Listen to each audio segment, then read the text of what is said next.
Hey everyone, welcome to this week's market update. It's actually great news for everybody. It's cheaper to buy than it is to rent in Brissie at the moment. It's unprecedented, it's incredible.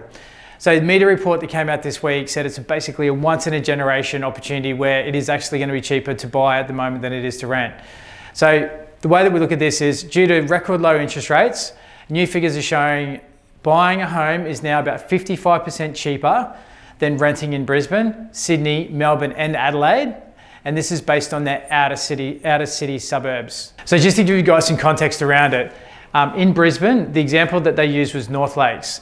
So the average rent for a house in North Lakes is about $530 a week. The average purchase price in that suburb is about 400 grand. So if you put a 5% deposit down, interest only, with an interest rate at 2.19%, which is about the lowest rate you'll find at the moment, you'll only be paying about $173.40 a week, compared to $530 to rent the same house. Incredible. So we basically worked out the statistics for Aspley, because obviously that's where we're based and we're interested to know. So the average house rent in Aspley is about $470 a week. If you purchase a property in Aspley, the median's about $620, so it's a little bit higher, obviously because the suburb's closer into the city.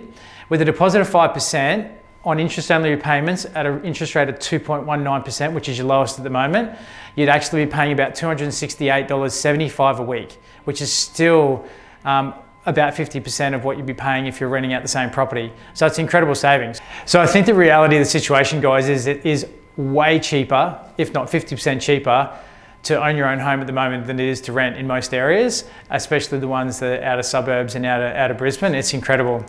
Remember, you obviously need to factor in council rates, body corporate for units and townhouses, and lender's mortgage insurance if you're at 5%. However, I think this is great news for everybody. So I just want to chat briefly about obviously COVID-19 and how property prices are tracking in there. If you look at the Brisbane prices versus last year, houses in a city are up 10.2%. Brisbane North up by 7.6%, and Moreton Bay, which is a little bit further north, is up 4.2%. So it's pretty great news year on year. Units in the inner city are down by 0.8%, so they're struggling. Brisbane North down by 1.5%, so again down, and Moreton Bay down by 11.5%. So, that's not great news for them. Locally, we're seeing awesome numbers for our open houses, and listing levels are increasing. So if you're wanting to buy a house, get amongst it. If you're wanting to sell, we're really struggling for stock, guys, so reach out. It's a great time to make a move if that's what you want to do. Have a great week, and I'll talk to you soon.